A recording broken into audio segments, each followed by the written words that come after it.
Saya langsung menuju ke PH atau penasehat hukum dari Ruslan Buton yang ditahan sejak Jumat lalu karena pasal ujaran kebencian. Saya ke Bung Tonin. Bung Tonin, itu disebutkan bahwa rekaman suara yang tadi juga kita dengarkan sama-sama sebagiannya ada sekitar mungkin 12 menitan kalau tidak salah yang disampaikan, meskipun tadi disampaikan oleh Bung Kiki, oleh Prof Kiki bahwa intinya menyuruh mundur tapi tidak ada alasan yang jelas. Kenapa kesalahannya? Kenapa kemudian mundur? Terlepas dari itu, ia kemudian menyampaikan rekaman suaranya Pak Ruslan Buton ini ke grup percakapan, grup media sosial yang bernama Serdadu, ex-Serdadu Trimatra. Bisa Anda jelaskan, siapakah ex-Serdadu Trimatra ini? Ya, terima kasih Mas Iman. Jadi begini, sebelum saya masuk kepada menjawabnya, perlu saya mundur ke belakang dulu. Jadi kalau semua orang sekarang curiga terhadap apa yang dikatakan oleh saudara Ruslan atau tersangka Ruslan, begitu juga apa ada yang tidak menunggangi dia. Jadi kami juga di pihak tersangka mencurigai juga. Ini penyidik ini siapa yang nunggangin? Maka begitu cepat dilapor tanggal 22 bulan 5. 23 hari Sabtu, 24 hari lebaran pertama, 25 lebaran kedua, 26 ditetapkan sebagai tersangka, SPDP dikeluarkan, gelar perkara di sana. Siapa yang menyuruh begitu cepat? Makanya bisa begitu cepat. Setelah itu 20 hari Rabu kosong, hari Kamis dengan pesawat khusus menjemput saudara Ruslan. Hari Jumat dengan pesawat khusus dibawa lagi ke Jakarta. Berapa biaya yang dikeluarkan negara hanya seorang Ruslan yang tadi kata profesor, kapten, ngomong aja nggak becus. Isinya jadi nggak jelas. Untuk apa negara melakukan itu? Ada apa sebenarnya? Jadi saya harapkan analisanya lebih jauh. Kenapa? Kenapa polisi harus berbuat begitu? Ini kenapa menurut Anda, Bung Tonin? Bekas kapten. Ada apa? Di media mulai hari Jumat. Lah, jadi Ruslan ini pada tahun 2017 sekitar bulan 4 atau bulan 3 dia menangkap 5 TKA Cina. TKA Cina itu ditangkap karena bekerja tanpa ada visa. Adalah cuma visa turis ke sana. Di salah satu pertambangan, tidak perlu saya sebutkan namanya, ditangkap sama dia. Dan dia disuap oleh, saya tidak perlu sebutkan itu aparat, untuk melepaskan itu. Dia bilang, kalau uang untuk saya oke, tapi kalau uangnya untuk melepaskan, sorry, no, katanya. Sehingga orang itu diproses yang 5. 4 bulan kemudian, bulan Agustus, dia dilempar ke satu tempat untuk bertugas di sana dengan 13 orang. Di sana, saya nggak usah sebutkan detailnya, ketemulah dengan LG. LG ini di sana adalah jawara, penjahat, pencuri. Sudah 2 kali membunuh orang, narapidana dan segala sesuatunya. Itu orang ditangkap oleh polisi. Lah, polisi memproses dong seharusnya kalau orang pencuri. Kenapa diserahkan kepada Ruslan? Tahu sendiri kalau seorang pencuri diserahkan kepada tentara apa jadinya? Ya kan? Sehingga orang itu tanggal 15 datang lagi polisi mau memproses karena mencuri HP di kantor tentara. Emangnya polisi nggak punya kantor? Nah, setelah itu tanggal 16 dia ngabur, 16 malam dia datang mau nyerang poskonya si Ruslan. 16 malam. Tanggal 17 ketangkap lagi karena mencuri lagi. Diproses. Tunggu sebentar. Jadi pada waktu proses LG itu almarhum ini ya, yang sudah meninggal yang kemudian dipidanakan pada Ruslan Buton telah membunuh LG ini, Lagode ini ya. Ia menyerang markas tentara. Ruslan tidak pernah membunuh. Ia menyerang markas tentara. Iya, tanggal 16 malam dia dengan seorang sipil menyerang markas tentara. Apakah itu kemudian terjadi betul? Saya kok agak sulit membayangkan. Berani betul ada orang menyerang markas tentara. Ini amar putusannya bicara begitu. Ya, ini amar putusannya bicara begitu. Diceritakan sedemikian rupa semua kejadian. Kenapa orang bisa berani menyerang markas tentara? Kenapa orang mesti benci sama TNI? Saya bingung. Kenapa mesti dibawa TNI? Apa salah TNI? Ya? Tidak ada yang bawa ini TNI udah nggak benar ini. Ada juga masalah senjata. Iya. Lah iya. Lah kan semua berita sekarang, Ruslan ex TNI, pecatan TNI. Dia tidak pernah dipecat dari TNI. Putusan hanya menyatakan dia diberhentikan dari militer. Apakah militer itu TNI? Ini bahasanya. Jadi saya bicara hukum ya, bukan bicara yang menyatakan bahasa itu kan. Nah selanjutnya, Kadis Penat, Kepala Dinas Penerangan TNI Angkatan Darat, Kolonel Nefra, yang kemudian menyatakan bahwa Ruslan Buton. Kapan saya suruh duduk sama Kadis Penat itu? Kapan saya suruh duduk ngomong dulu? Intinya kami bahwa kamu mengambil pernyataan dari sana. Dan memang ada keputusan kan, sudah kasasi, bahwa sudah diputuskan kasasi yang bersangkutan, Ruslan Buton itu Udah. dipecat dari dinas kemiliteran karena terbukti melakukan pembunuhan.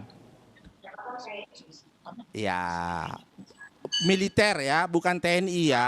Terakhir. Saya mau tanya dulu guru bahasa, itu militer sama TNI sama nggak? Dia waktu itu TNI, bukan pegawai militer, dia pegawai TNI. Nah, jadi oke, kita nggak usah masuk ke sana. Dia diberhentikan Ini itu juga rekaman atau bukan pokoknya. live? Itu adalah tambahan. Rekaman atau live, Pak? Tambahan. Itu tambahan. Di putusan jelas rekaman. itu adalah Rekaman. tambahan, bukan utama. Saya- Utamanya dia satu tahun bukan. 10 bulan Ini acaranya rekaman atau divonis. live, Pak? Nah, setelah itu agak terganggu suara ini, ada veteran nih. Iya, Nah, iya. setelah itu dia diberhentikan dari TNI. Padahal vonisnya dari militer. Makanya Kadis Penat pernah baca putusannya nggak ini? Salah satu hakim dari 3 hakim menyatakan dia menolak ini untuk dilakukan pemberhentian ada. Iya. Ya, artinya ini Maka kemudian kami akan ini kemudian menyampaikan. bisa Lalu kita didebatkan tahu nih, pada Panglima saat sekarang nanti sama Anda nggak mengajukan dengan mungkin Panglima PK, 2017? upaya hukum luar biasa peninjauan kembali. Meskipun bahwa dalam Ya, 3 ya, tahap ya, pengadilan, ya, ya. baik di pengadilan mahkamah militer di tingkat pertama, tingkat kedua hingga kasasi, Ruslan Buton dinyatakan telah bersalah. Bukan begitu, Bung Tonin? Ya, itu cerita putusan. Baik, itu fakta banding hukum. menguatkan Baik. Pengadilan Ambon. Anda belum Kasasi menguatkan saja, menguatkan betul. saja. Oh, itu Nah, adalah fakta padahal hukum yang bersangkutan telah itu dipidana 13 terkait orang. dengan 3 proses pengadilan tadi. Nah. Yang saya ingin tanyakan dan Anda belum menjawab. Siapa Ada- itu kemudian ex-Serdadu Trimatra? Anda belum menjawab itu, Bung Tonin. Nah, ini ya. Saya akan jawab, inilah cemerlangnya saudara Ruslan ini. Dia sebaik diberhentikan, dia berpikir, ini TNI ini kan sudah kebentuk 5 tahun, kebentuk 10 tahun, sudah bukan manusia biasa. Sudah dia mempunyai karakter, punya body, punya pemikiran yang berbeda dengan masyarakat yang belum jadi tentara. Bagaimana menggalang mereka yang dipecat-pecat ini? Makanya dia mendirikan Yayasan Serdadu Ex Trimatra Nusantara ini. SKAHU-nya ada ya. Ada anggaran dasarnya, ada penasehatnya, dia ketua, sekretaris ada. Jadi pemikiran cemerlang. Bagaimana supaya ex-TNI ini kalau sudah diberhentikan supaya tidak liar. Ini kan 3 angkatan ini, ada laut, udara, dan darat. Kalau polisi saya nggak tahu ikut apa nggak di sini. Nah, pemikiran seperti itu, ini maka digalang.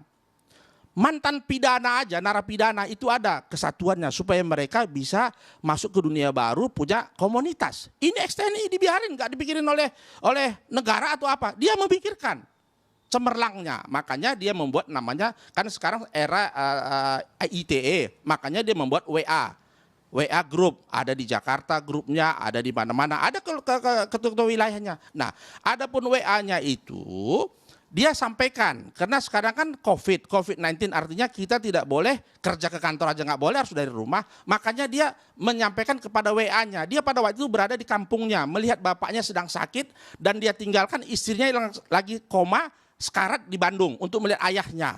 Maka tengah malam lagi hujan-hujan katanya dia menulis karena bangganya dengan isi tulis yang bisa dibuat. Ya namanya kapten, lulus SMA ya wajar dong kalimatnya lompat-lompat, apa yang terkenang itu ditulisnya. Jadi saya rasa luar biasa ini ketulisan setingkat kapten bisa begitu seperti itu. Dituliskannya, dia kasih kepada temannya, tolong lihat. Dia kasih kepada salah satu media wartawan, tolong lihat. Nah, kawannya melihat itu bukan berarti kawannya berpikir bahwa kami akan menjatuhkan Joko Widodo. Tidak ada.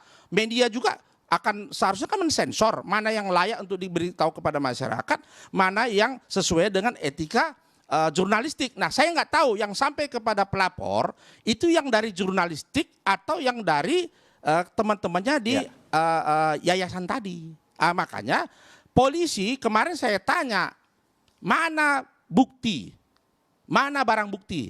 Lah, yang barang buktinya yang rekaman yang ada sama Ruslan. Iya, iya. Tidak ada barang bukti. Iya. Setelah itu siapa saksi? Tidak ada. Jadi ini seluruh makanya Indonesia, kita bilang Ekstrim Matra ini prematur. seluruh Indonesia yang kemudian Perkara dikumpulkan yayasannya oleh Ruslan Buton. Ada berapa anggotanya di sana? Iya.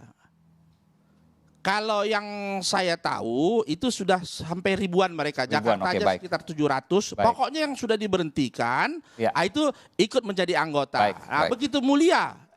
Nanti saya kasih anggaran dasar, biar bisa baca isinya apa. Ya, nanti bisa Tidak sampaikan. ada Saya ke Prof ini Kiki. organisasi untuk melawan pemerintah. Iya. Mereka sejalan sama pemerintah. Sejalan tapi meminta mundur dan kemudian ada revolusi. Bagaimana kemudian logikanya, Bung Tonin? Lah, Itu kan satu Beda orang dengan kaya. kritik, ya? Jangan lihat ujungnya ya. Kalau ujungnya ya cilaka, semua orang masuk penjara. Jadi dia menyampaikan pendapat, kita harus sepakat dulu. Kalau itu bukan pendapat, kalau tadi Prof katakan karena beliau mantan orang jalanan, kalau itu artinya untuk bergerak, sekarang udah 5.0. Waktu profesor itu di jalanan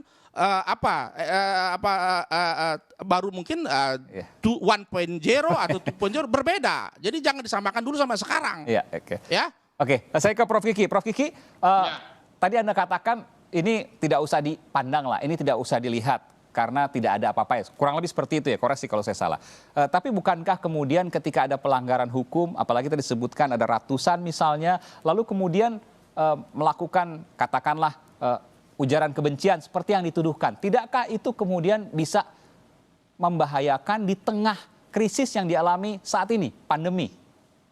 Ya. Kalau kejadiannya sendiri, tadi ceritanya pengacara itu untuk skenario sinetron aja deh. Tuh. Nah, tapi yang mana nih Prof Kiki? Yang mana maksudnya? Setuju. Ya, seluruh cerita itu tadi itu kayak sinetron drama Korea itu, drakor. Oh, yang TKA Cina dan lain sebagainya, kemudian ada sipil yang menyerang markas tentara. Iya, semuanya lah. Nah, tapi yang dilakukan polisi adalah ini tindakan preventif, sudah bukan preemptif lagi, tapi preventif. Apakah ada jaringan-jaringan atau orang-orang yang terpengaruh oleh statement-statementnya, oleh pernyataan-pernyataannya, dan yang lain-lain, gitu. Karena apa? Pemerintah ini lagi pusing nangani kayak begini kok diganggu oleh hal-hal yang bernuansa politis saja. Kalau saya bilang politis, ngomong tentang pemakzulan minta presiden mundur itu kan statement politik. Gitu. Nah, batas antara kebebasan berpendapat dan kewenangan negara untuk mengatur hubungan-hubungan sosial dan menegakkan hukum itu kan sangat tipis. Tergantung kita duduk di mana. Jadi ya gitu aja lah kira-kira. Kalau menurut saya ya kita lihat aja hasilnya polisi mendalaminya apa. Kita tunggu aja proses hukum. Kalau ke pengadilan nanti kan ditonton semua orang. Akan terbuka semuanya nanti. Ya. Iya. Oke. Bung Tonin terakhir, jadi ini akan penahanan terus dilakukan dan mungkin akan terus lanjut ke proses hukum selanjutnya. Anda rencana akan memperadilankan kasus ini? Jadi saya nggak sependapat kalau yang saya ngomongkan ini dibilang sinetron Korea. Berarti merendahkan derajat kami sebagai advokat, ya. Jadi kami ini sedang melakukan pembelaan, menyatakan fakta sesungguhnya. Kalau memang ini bilang sinetron, ya sudah, kapan kita main film? Kan gitu aja pertanyaan saya. Janganlah begitu, ya. Saya rasa profesor juga tidak ada saya sepelekan. Jadi jangan sepelekan keterangan saya, ini bicara hukum semua, ya. Jadi tolong hargain hukum, apalagi jabatannya profesor. Artinya janganlah segampang itu. Kita kan dialog masing-masing dengan teori masing-masing. Kita tidak sama bidangnya. Kalau sama bidangnya, silakan mari kita main, ya. Jadi sekali lagi, ya. Jadi bahwa saya akan melakukan upaya hukum. Melakukan upaya hukum sesuai dengan hukum yang ada. Pra-peradilan sudah pasti. Kami sudah meminta untuk dilakukan penangguhan untuk melakukan SP3 terhadap perkara tersebut. Oke, baik. Kami sudah minta hadirkan ahli dulu karena ketentuannya untuk orang jadi tersangka itu dia harus dipanggil dulu. Itu profesor tahu nggak aturan itu kan gitu. Harus dipanggil dulu sebagai calon tersangka. Setelah dia calon tersangka terbukti dua alat buktinya baru jadi tersangka. Jadi kalau nggak tahu jangan bilang ini sinetron Korea lagi. Kayak sinetron Indonesia aja nggak laku. Indonesia lebih laku sinetronnya. Terima kasih Pak Ali. Baik, nanti kita akan tunggu perkembangannya. Baik, terima kasih. Bung Tonin Tahta Singarimbun, penasihat hukum dari Ruslan Buton dan juga Profesor Hermawan Sulistyo, Prof Kiki yang merupakan guru besar dari Universitas Bhayangkara Jakarta. Terima kasih telah memberikan informasi terkait dengan kasus yang kemudian banyak diperbincangkan di media saat ini, terutama juga media sosial. Terima kasih Bung Tonin dan Prof Kiki.